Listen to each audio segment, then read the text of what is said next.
I keep it realer than most. I know you're feeling it. Ladies and gentlemen, you know, today we have a special guest, a real special guest. And I say that because he's a father, a brother, a mentor, a CEO, an innovator, a leader, a powerful voice, a political activist, honorable guy, man. Overall, just an honorable guy who wears many hats. Ladies and gentlemen, boys and girls, I introduce to you Kennard Ray. My brother. What up, bro? I love that intro, bro. You know, we hear the saying a lot, giving people their flowers while they can smell them, but it's like, you know, we don't big each other up and, you know, elevate each other, then who will? And we're not expecting anyone else to. How you feeling, man? I feel real good, bro. Yeah, that's what's up. You got a lot of things going on, man. First off, I want to say congratulations with the grand opening that you recently just had on Fine Federal Dispensary located in Manchester, Connecticut. You know, your baby girl was there, your family was there. It was solid, man. You were there? Yeah, I was there. I pulled up. You know, elaborate on that a little bit for the people. For sure. First and foremost, thank you for having me on the show today. I really appreciate this, my brother. Just giving our background and how long we've known each other for real, as real friends and real brothers.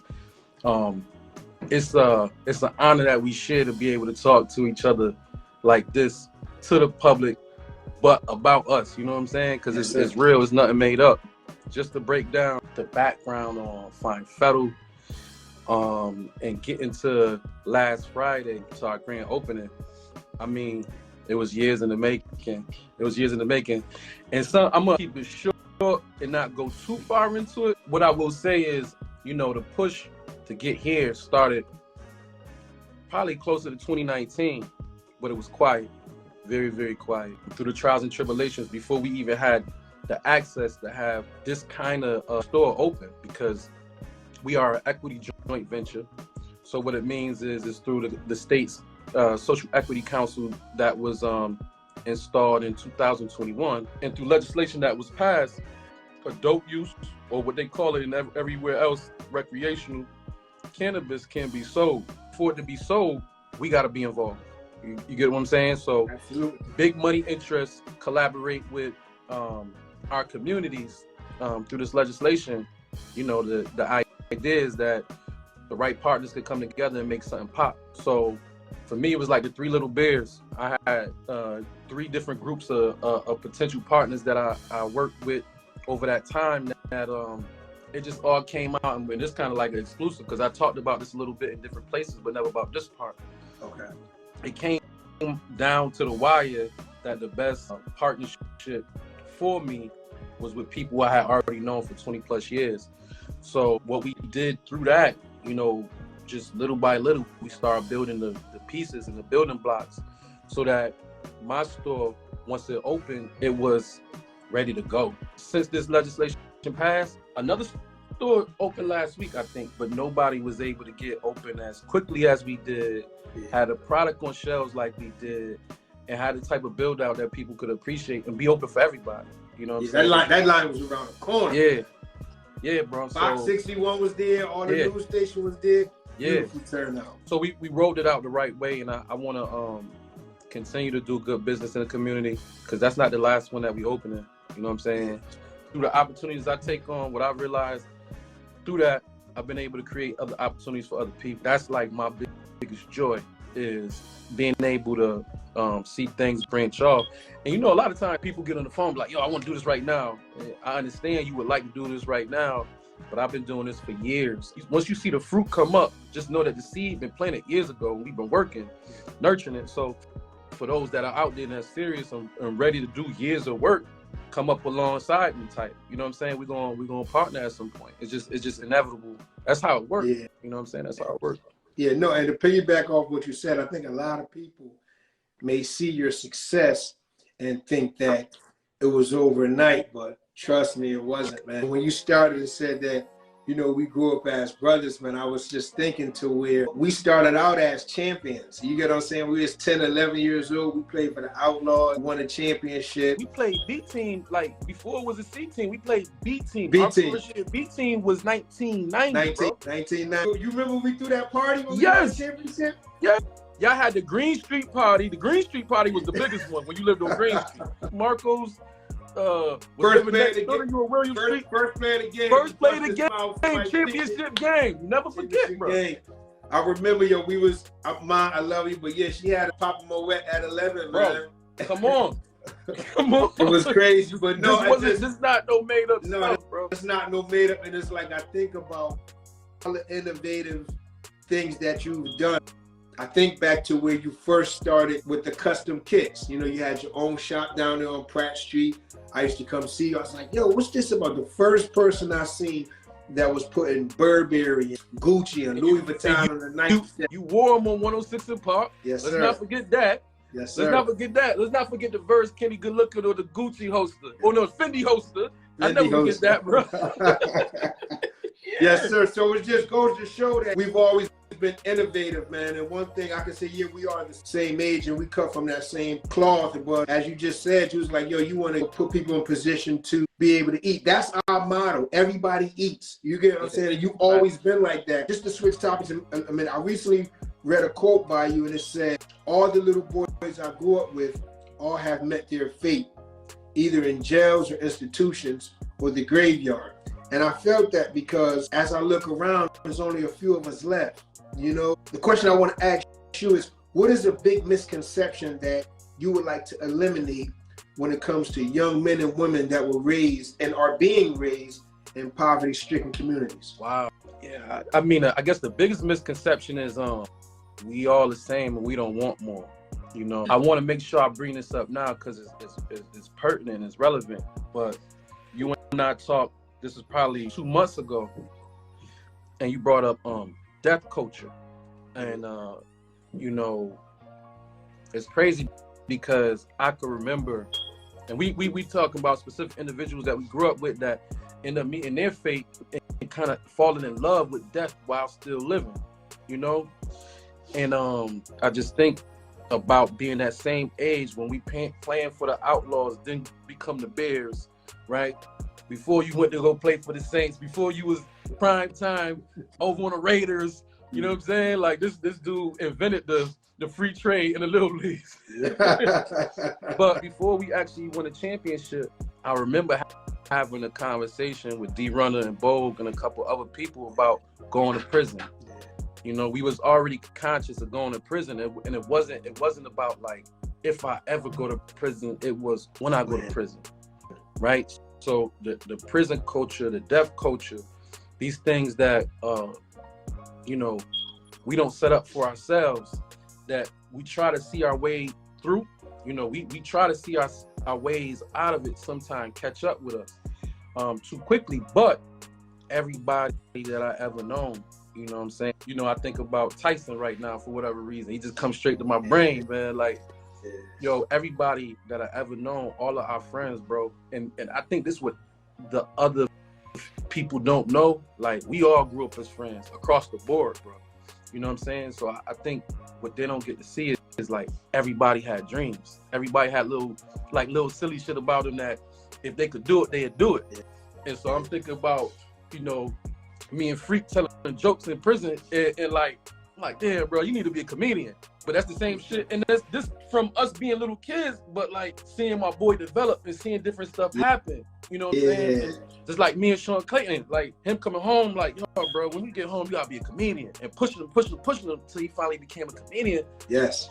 You know what I'm saying? Like, them type of things, like, I don't think that's the thing that's most misconceived about us is, like, people looked at us from the outside looking in as being so caught up with the death culture or the prison culture that there's no dreams that shine through.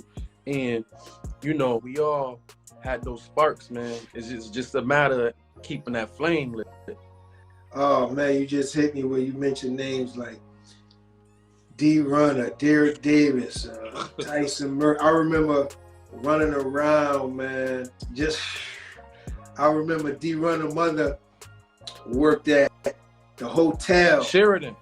Yeah, we used to just ride our bikes and everything. We used to be broke as a joke, man. He's like, yo, we're going, listen. He'd be like, yo, we're going to stop see my mom. We'd go see his mother, yo. And I never forget that, man. His mother would be busting her ass. And she'd go in her little apron and hand him a little something. and he broke bread with all of us. Everybody. She hit him something like, duh. With He'd everybody. break bread with all of us. And that's how we learn. Like, you know, this just happened recently. It was something small. I don't even remember what it was, but it was like a little thing. But like, we grew up, you can't eat in your friend's face. Yeah. So I split it. And my man, he younger, he like, nah, I don't need nothing, bro. I'm like, I'm not about to eat this in your face. Whatever it is, we break off. Like, we used to break in the cars just to split change. So we all could go, we could go all eat and go play a little Montego. Yeah. You know what I'm saying? Like, we never was greedy, never was selfish. So like, that type of camaraderie that we came up with, you know, loving each other, even when people was like the quote unquote ops. You know what I'm saying? Even when things got weird, like, it was always room to get back on track. So it's like, I look at that, like, it sparked you, because I brought up certain names, and we think about D-Runner, we think about how poor we actually was, because his mother was the only one out of all the mothers that had a car, right? And it seemed like they was wealthy, but she was really, in all actuality, a housekeeper, bro.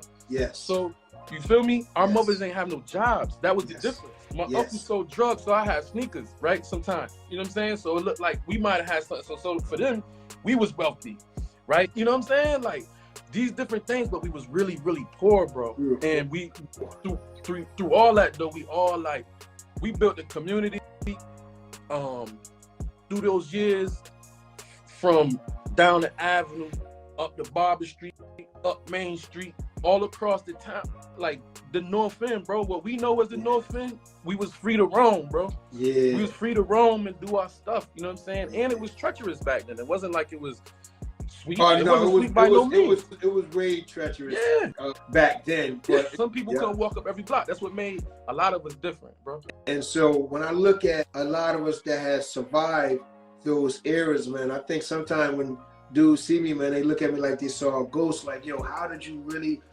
change your life around? And I tell them, I say, yo, if you really look at it, we spent the large portion of our life being negative. I don't know about these other guys, but we came off the porch at 8 and 9 and 10 years old. Like, we walked everywhere. Like I tell kids now, we know what life was like before social media exists. Y'all only know what life is with social media. Outside. Actually, outside. The real outside. You know that term, I'm outside? Yeah. We were always outside. Exactly. There was no choice. Exactly. Your mother gonna kick you out of the house. That first and foremost. You ain't got no choice. Like, you not about to be soft up in my house, up under me. Yeah. None of that. Nobody grew up with no mother like that. Yeah. And then, but two, it's just too much fun outside. Yeah. Even if it's dangerous, whatever, it was too much to get into. I don't care where you walk to. If we walk to Cabot Street, you know who house we at. If we, you know what I'm saying? Like, married. Exactly. You know what I'm saying? And I embrace everybody that came up with us, because some people, I understand, deal with things in their own sense. And I know it's a lot of trauma, man. We was forced to be adults at such a young age. It's like some of us had to purchase Thanksgiving and had to get living room sets, and some of us had to pump gas every single day. Right. And so it's like, I just embrace dudes when I see them, because I know that everybody has dealt with that trauma differently. I never tried to portray or act like I'm better than them. I just know that it came a point in time where I had to make better decisions and I had to make better choices. And instead of, getting to a point where I would always preach to them, I said, you know what? It would be best for me to live by example, to lead by example. That's so they can understand that. So when they see you on the news and they see me, or they see us for all the right reasons, I know they happy. I know it ain't no envy, because they know we was in them stolen cars together. They know we was flipping our first packs together. They know we was running trains together. They know we was having house parties together. Yeah. They know. So I know they happy to see some of us made it, and we still making it. So in 2013, myself, and I'm sure a lot of people didn't appreciate how your past was brought up in attempts to hinder you from being a voice for the people. But like Jay-Z said, man, politics as usual. So fast forward to today, you and I both have full pardons. I don't have full pardon yet. You and I both have full pardons. Okay. Yeah, and so I'm gonna what's take that. One thing you wish you would have known before you started your political career? That's a good question. I think the thing I probably would have wished I would have known before jumping in is how to conserve my energy, because you could really run yourself raggedy, you know, running so hard, working so hard, and not you know, doing a energy check on yourself. And I think you know, that process right there, I had learned so much already that prepared me for it.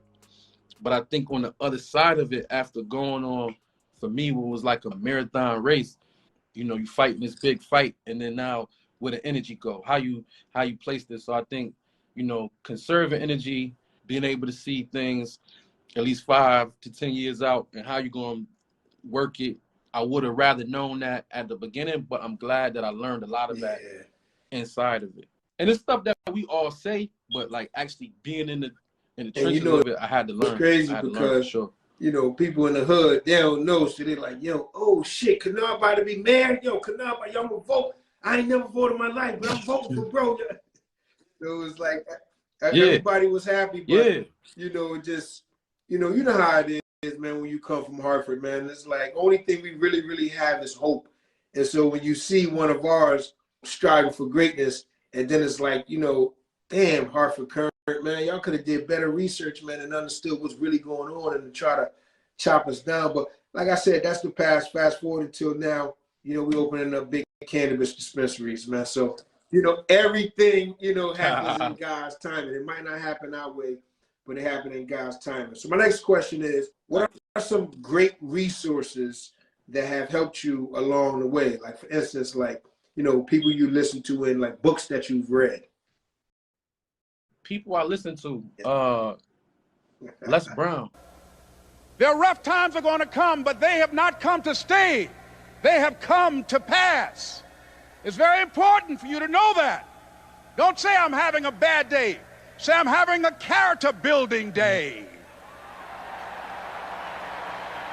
I'm the one. Yeah. It's possible. Yes. Not only is it possible, it's necessary. You know what I'm saying? The 4 Agreements.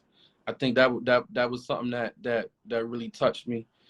2 of the most influential books for me in prison. One of them was The Color Purple, because I always looked at it as a girl book. At home, I said I'm not reading that. Why would I read it? But it was only one book on our tier, so it was the only book. Everybody shared it around. I was like, yo, this is nothing like the movie. Yes. And it's a couple jewels in here. One of them being, the most important one for me was Suge Avery is talking to Miss Seeley. And so as far as I can remember, in the movie, they never gave you the definition of the color purple. But the way she break it down is, yo, God just wants the best for you. He wants you. He could have made all these fields the same color, but he made parts of it purple and green because he wants your attention. He want to be able to capture you. And I was like, damn, bro, like, you know, I'm sitting in here right now, but when I get outside, I want to be able to see and pay attention to them different colors. You know what I'm saying? Like, and really, really take this in. That actually, that taught me how to pray. I had never prayed in my entire life. I was 23 at the time. You know what I'm saying? It just said to me, yo, I need to get on my knees, bro. Because there's a whole lot that I'm not being thankful for. And it actually sparked off my idea about like the divine design, like everything is provided. You gotta do something with it. You know what I'm saying? So all the tools are provided. I just start like really from that point thinking, how do I start putting these pieces together? And then right after that, I read the biggest book, you know, the number of pages I ever read in my life, which was War and Peace. And I was like, yo, this is crazy, because the book takes place in 18th century Russia. But the main character is like us. He getting into all the same shit. So this was, you know, considered a world classic book, world classic novel. And I'm like, it was the first thing that allowed me to step outside myself and say, it's not just us that's going through this. Like, it's other classes of people in different places that go through what we go through. And it was not just about his social status, but it was about his status as a man and what he had to work through and fight through, trying to figure it all out. Ultimately, we all trying to figure it all out. So those 2 books had some of the greatest influence on me on how I really started to reconfigure life. You know what I'm saying? Yeah. How it started to unlearn. Unlearn. So That's so relearn. key, because it's like when you're in prison, you ain't got no choice but to immerse yourself inside that book. I mean, like, you really can use your imagination. You become a part. You become one with that book.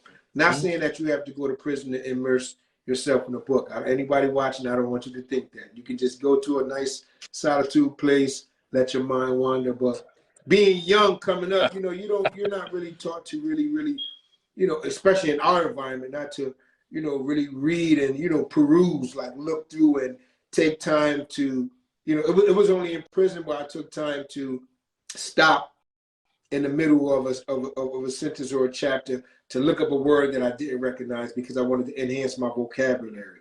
And so kudos to you for letting those books resonate and sit in your conscious and your subconscious mind, because it's a testament to how you move today, to how you articulate yourself today.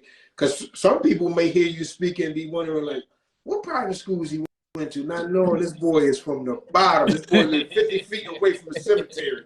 You get what I'm saying? So, but kudos to you. The book that changed my life, the sole book that changed my life, was the autobiography of Malcolm X. So much to where I immersed myself into it, to where Malcolm X became my grandfather.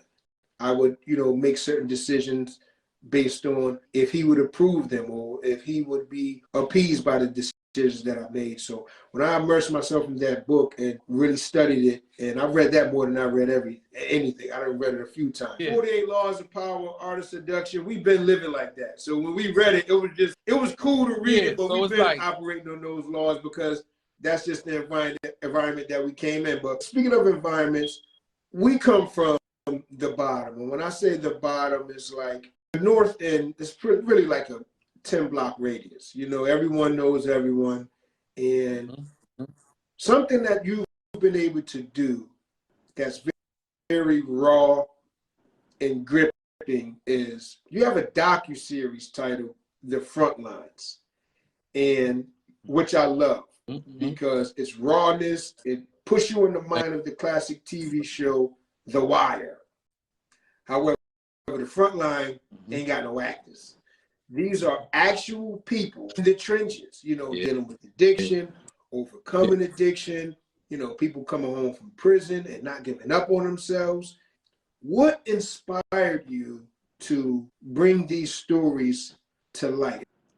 So first and foremost, I want to shout out both Andrew Woods and Mark Jenkins, two people that I work very closely with, and I look at as big brothers, mentors, peers, that have, they definitely helped me humble myself, because I see the trials and tribulations that they've gone through to deliver services that most people don't care about and say don't exist, right? Like, well, why nobody doing this? Why nobody doing that? But you don't realize that the reason that your friend, your son, your brother is not further traumatized by what happened to him is because he got somebody to talk to as a therapist free of charge. You know what I'm saying? And you don't realize that the reason why your cousin then died from that overdose is because somebody that went through what they went through started a service out of their pocket to make sure that that is prevented. If we could prevent the loss of life, we're going to do it. So I give them the shout out because 2020, I completely focused on 5 Star Fronto, our other business. I have been consulting Mark through my consultancy through 2019 before the pandemic hit. So, legislative stuff, just designing stuff and helping build out the organization. And then me and Andrew, we kind of share the same relationship, but it was more so like bouncing ideas off each other, working through stuff. 2020 hit, pandemic hit. My mind was like, yo, I can't go over there and be with Mark population at the drop, because I know, I got a baby on the way. I'm not trying to get sick and get her sick before she's born, so I got to fall back. And then the streets was so wild overall. I'm like, man, I'm hoping Andrew was falling back a little bit, because he might get caught in the crossfire out here right now. Stop. But they never stopped, bro. They never stopped. So when when my daughter was born and I got to sit down with them, like, yo, I sat down with Andrew on Thursday and Mark on Friday. I was like, yo, drugs, violence, drugs, violence. And I was like, nah, it's more to it than that. You know what I'm saying? It's more to it than that. That's the sexy part of the story. But actually, what about the people who are standing in the gap of the drugs and the violence and the people's lives on the front lines through all of this, you know, at probably one of the most chaotic times in our recent memory. You know what I'm saying? So I took those two elements and combined it with what we all know, you know, call it reentry, call it what you want, but us coming back home into our own communities and not being able to give up on ourselves despite whatever challenges is out there. I said, yo, I gotta write this. I turned it into, I wrote the show like in a night. I just sat down at my computer and wrote it out. And then reaching out to people, like, you know, and the first 3 months, the first summer, because we started May 2021. So the first summer was tough because, you know, I'm thinking the best way to do this is to work with the people who got this camera, that camera, they got this, they got that. And what I realized and what I found out, and this was the toughest challenge throughout the entire series, is everybody not built like you. You know what I'm saying? Like just because they got a camera don't mean they're gonna get out here and really get in the trenches. Just because they got a camera don't mean they got the motivation to get up in the morning and say, yo, I know that was a tough night shooting last night, but I'm getting back out there, or gonna do the research or whatever. So all those things combined, you know, the hard work and dedication, as well as the influence from Andrew and Mark, and, you know, our own stories, seeing Fuego Base come home in the midst of the pandemic, like those pieces, those all combined was like, let's make this real. Let's make this happen. Song is We Need More Narcan in the Track. We need more Narcan for the track. I told B. Davis, I said, he remind me of a mixture of Coogee rap and a little bit of Big, man. I like how he... for real. Because I don't look at him as a rapper. I look at him as he was blessed with a gift. That's his story. And he's just telling his story, man. Like, if you don't love that, then, you know, I can relate to it. You get what I'm saying? If you don't love it, and you from here, and you like really from our story, if you don't love it, you hate it. I mean, it's love and hate at that point. It's love and hate. I can't even say you're a hater, because a hate ain't nothing but a person with confused admiration. You really love it, you just haven't figured out how to... You haven't figured out how to love it. Express yourself yet. Also think that, you know, for all of us that's been involved with music in any type of way, and all the different avenues that you helped pave, we never had a time like this. We never had a time like this where, you know, the young boys is beefing. They got stuff going on in the streets, but it's never been where we could actually have, we don't have to have, be at odds over the music necessarily. You know, we could get behind somebody without these dudes from that block feeling away so much. It's not so much about, you know, your block or your label as much as it is who gonna represent us as a city. And I think that's with all the crazy stuff going on, that's a blessing that we got right now. And it's good to see bro run with the ball. His story is real. You know, remember Big said this Black Alfred Hitchcock, like he tell that story. Cause yo, you feel it when you know you came from that, you know, eating cereal with burnt spoons, and you know, you seeing different addicts, man, and just calling them auntie and just cause you know that really is auntie and You understand what I'm saying? So yeah, I wish you the best, man, with all the success, man. But one thing I will say about you, man, is you have a very unique way of connecting people and also connecting with the people, and I respect that, man. My next question is, who are 3 people that had the most powerful influence on you throughout your life? Shout out to your mom, because she always been super supportive. So we already know mom. Yeah, so give me 3 people. Yeah, that's a big one, man. Like coming up on Mel Avenue, I'm gonna split it between Benji and my uncle, bro. My uncle Gordy. For that young age, because I love how Ben took his father's store and took care of his brothers. You know, we end up Dino and all of, like, it was the big brother had to hold it down, and that shit was dope to me, because that's like That's how we Yeah. always coming up, even though we might not have real brothers. You know what I'm saying? Like we all took care of each other. And I think like teenage into my 20s, this influence was like not even somebody I know, but it was Charles S. Dutton, Rock. Just because I knew that he had been to prison. You know, he figured it out. He went that whole thing because I remember when I first got in Osborne, like the first couple days I was there, the first time I ever heard that expression, this jail, not Yale. And so I wanted to find somebody like, man, who has embodied that? They went to jail in Yale, and it was Charles S. Dutton. So when I went to school, I wrote a book report, basically like I wrote to him so I could keep it.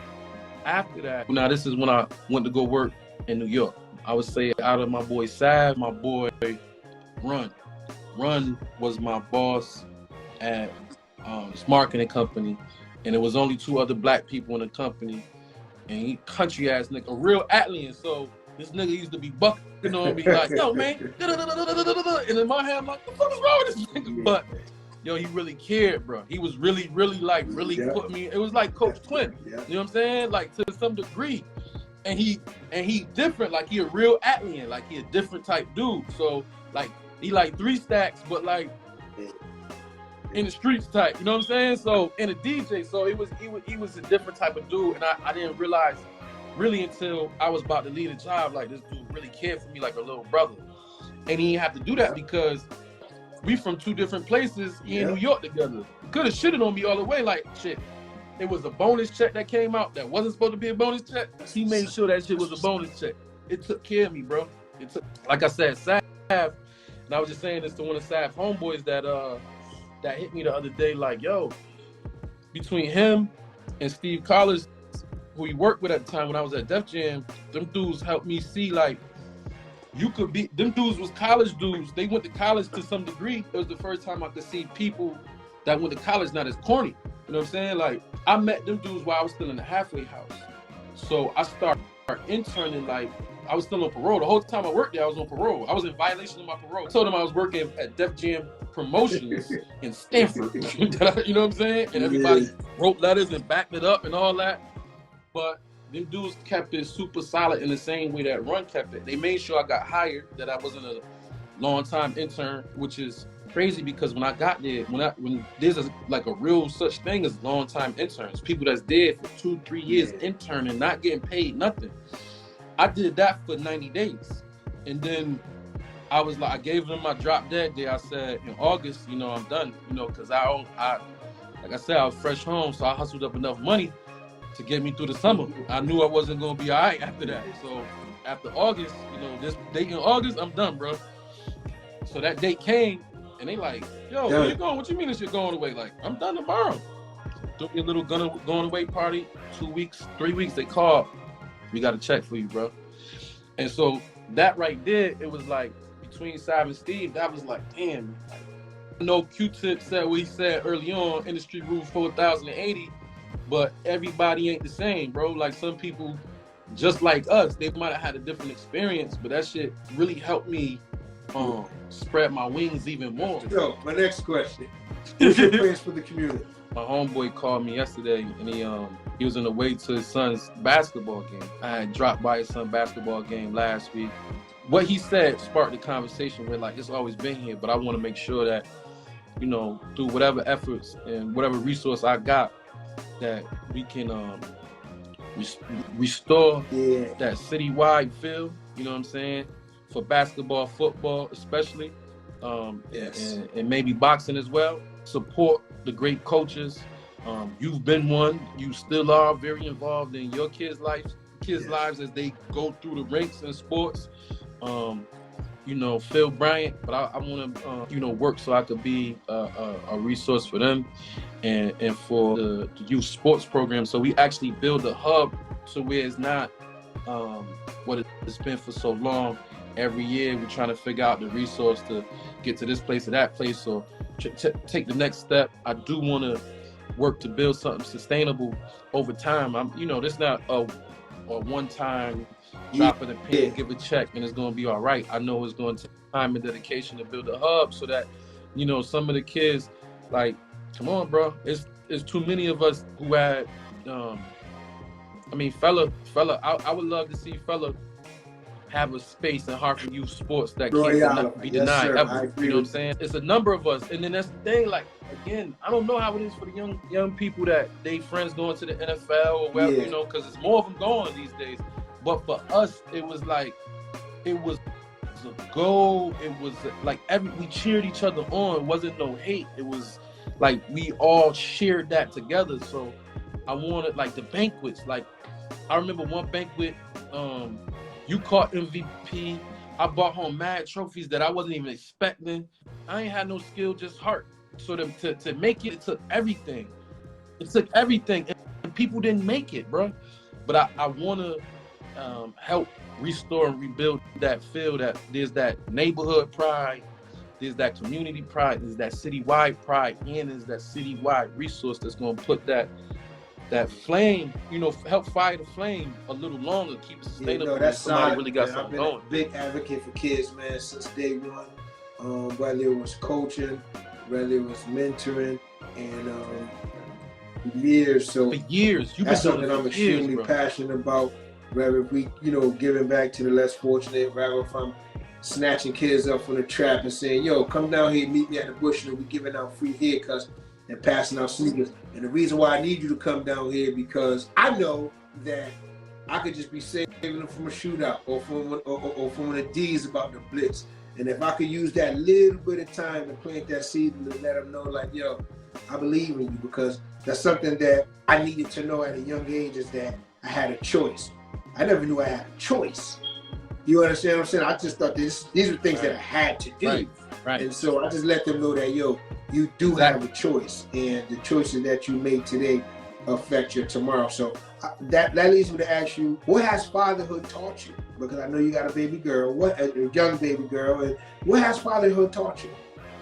Love, most importantly. You know what I'm saying? Like, the joy of love, because, you know, like you said, my mother always been supportive. There's always been love amongst us, but I think a deep, genuine, uncompromising love, like when that little girl jump up in the morning and just screaming, "Daddy, daddy, daddy, daddy!" Like it's the coolest thing ever. You know what I'm saying? And it's something that, like, I know the only way to reinvest in that is to give it back and back and to grow that. And so it's one of the things that I'm most proud of, man. Like, I'm most proud of, to be able to do that and take the time with her to reinvest in her in ways that we may not ever have had, but through you, through Bo, through all my friends that's been great fathers over the years. You know, I look at Six Pack and his sons, you know what I'm saying? His sons, his sons see their name on the side of a van, bro. Or a couple vans, you know what I'm saying? They don't know how they was living on Enfield Street. They don't know what that looked like. You feel me? Like, they don't understand the stuff we came from. So I'll be proud of y'all. I'll be proud of y'all, and now I can have that same pride. A couple of dudes that had their fathers that was real important, that shaped the rest of us. We looked at them.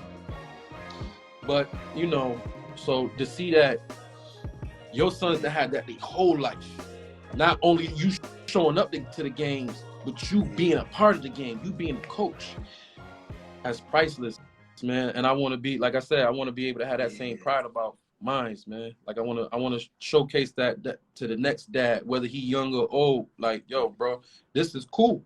This is the coolest shit. Like, ain't like everything they telling you over here, that's okay. But it's not nothing cooler than this right here. Yeah, Peso want to check you. Peso said, for you to be a rookie dad, you damn sure moving like a pro with it, man.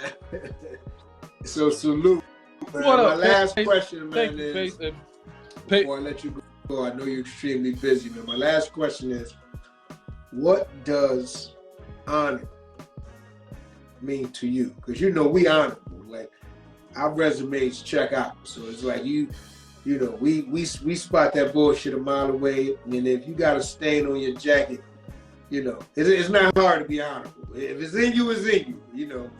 Yeah, bro, it mean everything. It mean everything. And it's crazy because it's been some situations lately that have tested that where not on my side, really, I can't say on my side or nothing, but it's like really seeing shit for what it is, you know what I'm saying, and kind of cutting through all the fluffery and seeing, you know, it's one way or another. It can't be both. It can't be both. You know what I'm saying? And yeah, it's clear cut and dry. We in it together. Who you riding with, having Mills at the best line ever. Who you riding with might be who you dying with. So know that before you get in the car. Anything, if I could lose my life with you, I could definitely go put some time up for you. You get what I'm saying? Like, so that's just because that's what we came in it with. So, bruh, it's everything, man. It's influencing, and it continues to influence the decisions I make. Is certain stuff where I've had to cut certain things off where I didn't recognize it in the beginning. So like you said, you see it from a mile away. Sometimes that shit be masked up, you know what I'm saying? But once the mask comes off, you gotta let it be what it's gonna be. My mom always told me that, you know, this is a scripture she always said. She said, many weapons will be formed against you, but they won't prosper.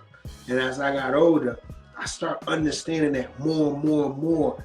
And it's like, there's gonna be all type of weapons. Temptation, envy, but they won't prosper. And that's what you have to remember, is that it's going to come at you from all different angles. But if you stay steadfast, and you stay 10 toes, and you stay solid to your core base of who you are and what your calling is, they won't prosper. Where can, you know, the people follow you online? Where can they find you online? All of them all the same. I'm on all the platforms at Kennard Ray. It's simple, KENNARD RAY, 10 letters. It don't get no easier than that. That's Facebook, Instagram, LinkedIn. I think what else? Twitter. I'm on Twitter too. I don't ever really tweet, but I'm over there too. A little bit of Snapchat action. Find me wherever you find me. I ain't on TikTok, cool, bro. It's just some things we just ain't doing. We're not doing that. I'm not doing it. I'm not doing it. Before I let you go, I'm not doing that, bro. Dropping the gem, man, to everybody that's tuned in and future entrepreneurs. Because like I said, extremely happy for you, how you took nothing and made it into something. I just think back at so many stories that I want to bring up, but it's like I'm not even going to do it because it's like it's just so deep. We go back, but it's like just to see for real where you are right now. It's just a beautiful thing to see. Oh man, I'm telling you, man, because we could have went a whole different route, man, and someone is going to take our lives and things that we've been through and use it as their blueprint. And so I just want you to, before you leave, man, I just want you to just drop a gem on the people. Bro, I ain't gonna say nothing that you ain't already heard, or not anything that most likely your audience haven't already heard. And I'm saying this as somebody who sent me bags on the last time I ever went to prison. You know what I'm saying? Like, this is our relationship, so this is real. But this is a Les Brownism. You gotta turn no to yes. Like I take no like vitamin. You know, each and every day. Like, I know that it might take 10 no's to get to one yes. And once I learned that, I was willing to keep working towards yes. To me, no means next opportunity. Exactly. Like I was saying earlier, playing for the bids, paying for the outlaws. That, for a lot of people that came with a lot of no's at first. We made the team in our first years as younger kids, but I had to play. You was a wide receiver. I played on the line, and I was about number 53 as I am now, bro. Like 53, bro. Like, so, you know, but that was finding my way through no's even at that time, because only position anybody ever knew was running back, quarterback, and wide receiver. I remember when we all stepped in the field, me, you, Tyshawn, we all talked, and everybody said, I'm the running back. Twin said, you go over there with the lineman. I'm like, damn, bro. But I went over there with the lineman. I learned how to turn no's to yes, bro, because it probably took 2-3 years. Eventually, it just took time, and it took learning the team. It took staying solid. So stay solid. Know that your yes gonna come, but it's really working through it. It's working through it, working through all the no's, taking them like vitamins, because that's what's gonna fuel you to that next win. So, man, with that being said, everybody, I want to thank you for tuning in, man. Today, you know, you got a lot of gems, man, from, you know, like I said, just the overall solid, honorable guy, Mr. Kennard Ray. Brother, I love you. I appreciate everything that you do for the community. I appreciate everything that you ever done for me. I appreciate you speaking my name in the highest regard in rooms that I'm not even in. You're a person of high character, and I just admire solid men like that, because it's a shortage on that. And that's the cloth that we're torn from, the fabric that we come from. They don't even make that fabric no more. If you want to come from that, you got to come from my DNA. So I salute you on that. Thank you for stopping through, man. Anything you got going on, you can always know that me, Who-Rilla, anything I'm associated with, we're going to support it to the fullest. Y'all don't forget to follow my guy, and we just going to keep elevating. Ray, I want to thank you, my brother. Shout out Who-Rilla. Love you, brother. One. You already know. I keep it realer than most. I know you're feeling it.